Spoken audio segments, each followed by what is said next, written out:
Really widespread. This is Ariana and the bird is Mary Ellen. The individuals are from Limerick.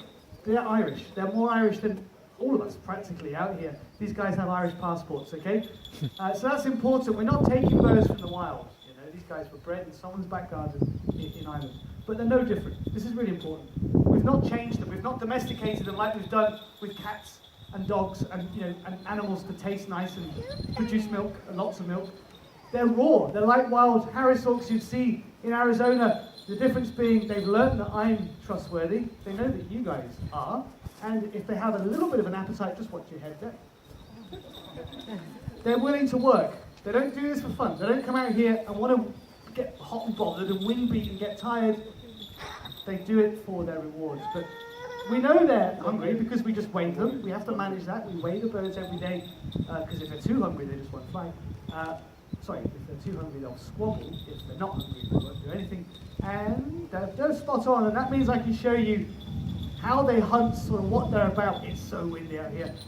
And you can work it out. Looking at their shape tells you everything you need to know. It gives you a clue on how these guys operate. The boys weigh about 700 grams. The female's the boss, Mary Ellen. She weighs about 1 kilo, so she's a good bit bigger. But they've got a lot of area in their wings, haven't they? They've got big, broad wings, like a crow or a turkey vulture. They're efficient. They can glide and conserve energy and just take it easy. But these guys catch members of the crow family. They need speed, and if you beat big wings quickly, you get a big push.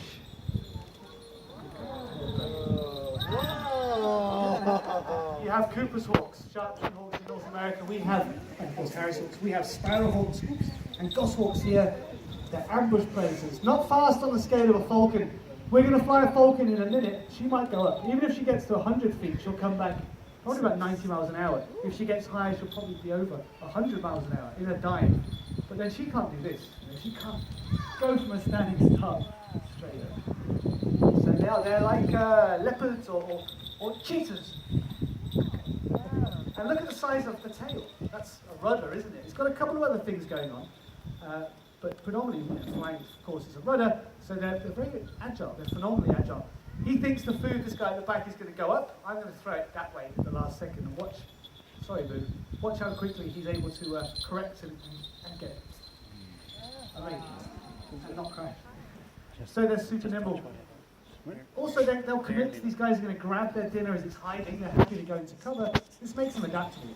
They'll catch birds in the air. They'll catch mammals up to the size of your jackrabbit in North America, and then birds like crows and pheasants. They've been recorded catching herons apparently in the wild. You're not American, are you? You're not allowed these in the States. They're really, really strict on laws when it comes to rats and feathers. So we'll give it to the little lady. I didn't pluck it out of Mary Ellen. It's normal this time of year. They're losing their feathers. So yeah, they hunt a lot of different things. You see ospreys, loads of ospreys in Florida, right? Fish specialists. These guys don't do fish, they do everything else. And the best thing about Harris hawks, the most special thing of all, is they're social.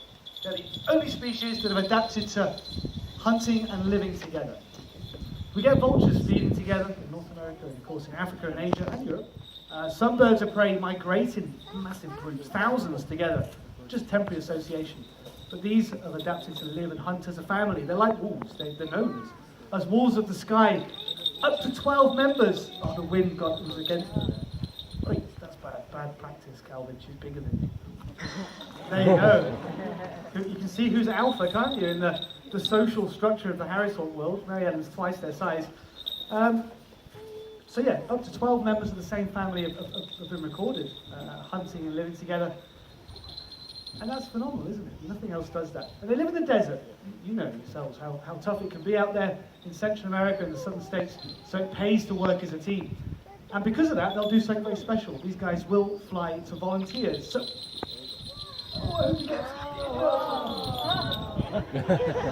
the Mary Ellen came out with the food, you see that? Calvin's new. The guy first for me he's only new to these guys. They've only been flying for a couple of months, and he's still finding his feet. Anyway, so they will fly to volunteers. Hands up, who would like to go? I thought so. Are you coming out? I like the sunglasses. You're taking them.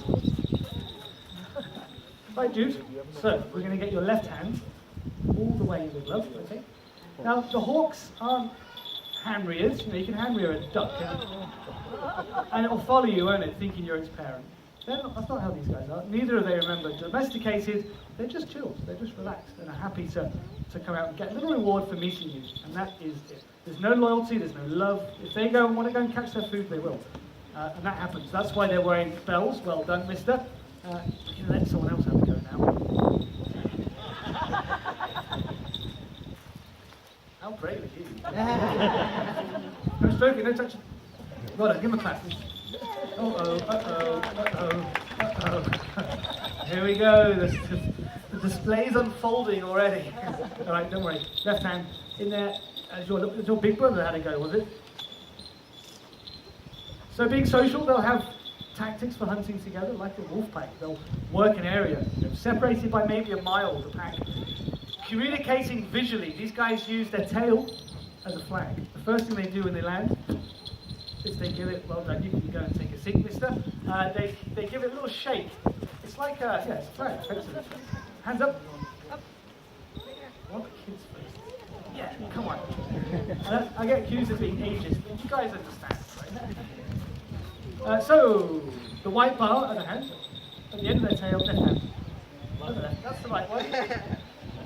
These white spots are easy to see when they're flicking, when they're moving, so it's just like a flag. You can hear them vocalizing. They're asking me to feed them. That's just a little bit begging, you know. They wouldn't be doing that so much in the wild. But they have an alarm call.